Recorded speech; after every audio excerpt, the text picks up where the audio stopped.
Vande Mataram TV news Bidar विशेष report. Bidar जिले को नशामुक्त बनाने के उद्देश्य से जामवड़ा पुलिस स्टेशन की पुलिस ने बड़ी कार्रवाई करते हुए भारी मात्रा में नशीले पदार्थ जब्त किए हैं। ये कार्रवाई प्रदीप गुंटी के निर्देशन और मार्गदर्शन में की गई। पुलिस को पुख्ता जानकारी मिली थी कि बेनकनहल्ली मरखल रोड पर 5 आरोपी 4 दोपहिया वाहनों में अवैध रूप से नशीली सिरप और टैबलेट्स ले जा रहे हैं। सूचना के आधार पर पुलिस ने तुरंत छापा मारकर आरोपियों को मौके पर ही हिरासत में ले लिया और नशीले पदार्थ जब्त कर लिए। कार्रवाई के दौरान 90,116 रुपए मूल्य की नशीली सिरप और टैबलेट्स, 2,05,000 रुपए मूल्य की 4 मोटरसाइकिलें तथा 10,100 रुपए नकद राशि सहित कुल 3,05,216 रुपए मूल्य की सामग्री जब्त की गई। आरोपियों के खिलाफ संबंधित कानून के तहत मामला दर्ज कर आगे की जांच जारी है। पुलिस विभाग ने चेतावनी दी है कि जिले में नशीले पदार्थों की अवैध तस्करी और बिक्री के खिलाफ सख्त कार्रवाई जारी रहेगी।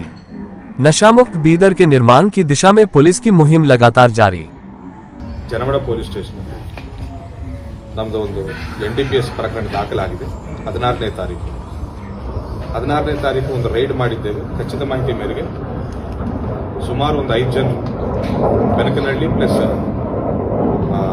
ಮರಕಡ್ ರೋಡಲ್ಲಿ ಈ ರೀತಿ ಮಾದಕ ವಸ್ತುಗಳನ್ನು ತಗೊಂಡು ಹೋಗ್ತಾ ಇದ್ದಾರೆ। ಖಚಿತ ಮಾಹಿತಿ ಮೇರೆಗೆ ರೈಡ್ ಮಾಡಿ ಅವರನ್ನು ವಶಕ್ಕೆ ಪಡೆದಿದ್ದಾಗ ಸುಮಾರು 200 ಬಾಟಲ್ ಕಾಫ್ ಸಿರಪ್ಸ್ ಪ್ಲಸ್ ಸುಮಾರು ಒಂದು 3,000 ಮೇಲೆ ಟ್ಯಾಬ್ಲೆಟ್ಸ್, ಪೈವಿನ್ ಸ್ಪಾಸ್ ಪ್ಲಸ್ ಟ್ಯಾಬ್ಲೆಟ್ಸ್ ಅಂತ ಪೇನ್ ಕಿಲ್ಲರ್ಸ್ಗೆ, ಸೆಡಿಟಿವ್ಸ್ಗೆ, ಇನ್ಸೋಮ್ನಿಯಾ ಟ್ರೀಟ್ ಮಾಡೋಕ್ಕೆ ಯೂಸ್ ಮಾಡುವಂಥ ಟ್ಯಾಬ್ಲೆಟ್ಸ್ಗಳು ಅನಧಿಕೃತವಾದ ಯಾವುದೇ ಪರವಾನಗಿ ಇಲ್ಲದೆ, even though they don't belong to any medical ಫೀಲ್ಡ್ಗೆ ಸೇರಿದವರಲ್ಲದೇ ಇದ್ರೂ ಸಹ ಈ ರೀತಿ ಟ್ಯಾಬ್ಲೆಟ್ಗಳನ್ನು ಸಾಗಣೆ ಮಾಡ್ತಿದ್ದಾರೆ ಅಂತ ಹೇಳಿ ಮಾಹಿತಿ ಬಂದ ಮೇರೆಗೆ ರೈಡ್ ಮಾಡಿ ಅವರ ಕಡೆಯಿಂದ ಈ ಮಾಲನ್ನು ಜಪ್ತು ಮಾಡಿ ಪ್ರಕರಣ ದಾಖಲಿಸಿಕೊಂಡು ಅವರನ್ನು ಕೂಡ ನಾವು ಜೆಸಿ ಒಪ್ಪಿಸಿದ್ದೇವೆ।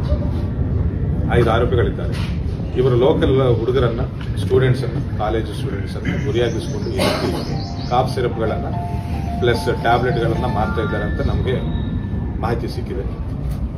ಸೊ ಅವರನ್ನು ಕೂಡ ನಾವು ನ್ಯಾಯಾಂಗ ಬಂಧನಕ್ಕೆ ಒಪ್ಪಿಸಿದ್ದೇವೆ ಅಂತ ಹೇಳ್ತಾ ಇದ್ದೇವೆ।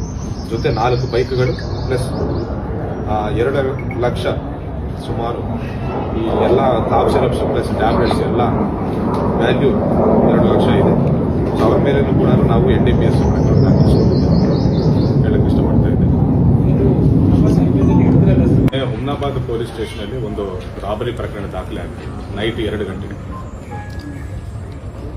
ಒಂದು ಐಚರ್ ಗಾಡಿ ವೆಹಿಕಲಲ್ಲಿ ಸಂಗಾರೆಡ್ಡಿಯಿಂದ ಎಮ್ಮೆಗಳನ್ನು ಪರ್ಚೇಸ್ ಮಾಡಿಕೊಂಡು ಸಾಗಣೆ ಮಾಡುತ್ತಿರುವ 2 ಡ್ರೈವರ್ಗಳನ್ನು ತಡೆದು ಅವರ ಕಡೆಯಿಂದ ದುಡ್ಡನ್ನು ದೋಚಿಕೊಂಡು ಮೊಬೈಲ್ಸನ್ನು ತಗೊಂಡು ಅವರ ಓನರ್ಗೆ ಕಾಲ್ ಮಾಡಿಸಿ 2 ಲಕ್ಷ ತಗೊಂಡು ಬನ್ನಿ ಅಂತ ಡಿಮ್ಯಾಂಡ್ ಇಟ್ಟಿದ್ದ ಒಂದು ಗ್ಯಾಂಗ್ ನಿನ್ನೆ ನೈಟ್ ನಮ್ಮ ಹುಮ್ನಾಬಾದ್ ಪೊಲೀಸರು ಗಸ್ತಿನಲ್ಲಿದ್ದಾಗ ನೈಟ್ ರೌಂಡ್ಸಲ್ಲಿ ಸಿಕ್ಕಿದ್ದಾರೆ। ಅವರ ಕಡೆ ಒಂದು ಚಾಕು, 2 ಮಚ್ಚು ಸಿಕ್ಕಿದ್ದಾರೆ। ನೈಟ್ ಟೈಮು ಇವರು ಇದೇ ರೀತಿ ರೋಡ್ ಮೇಲೆ ಓಡಾಡುತ್ತಾ ವೆಹಿಕಲ್ಗಳನ್ನು ತಡೆದು ರಾಬರಿ ಮಾಡಬೇಕನ್ನೋ ಉದ್ದೇಶದಲ್ಲಿ ಮಚ್ಚುಗಳನ್ನು ಹಿಡಿದು ಜನರಿಗೆ ಹೆದರಿಸಿಕೊಳ್ತಾ ಓಡಾಡ್ತಿದ್ದಾರೆ ನಾವು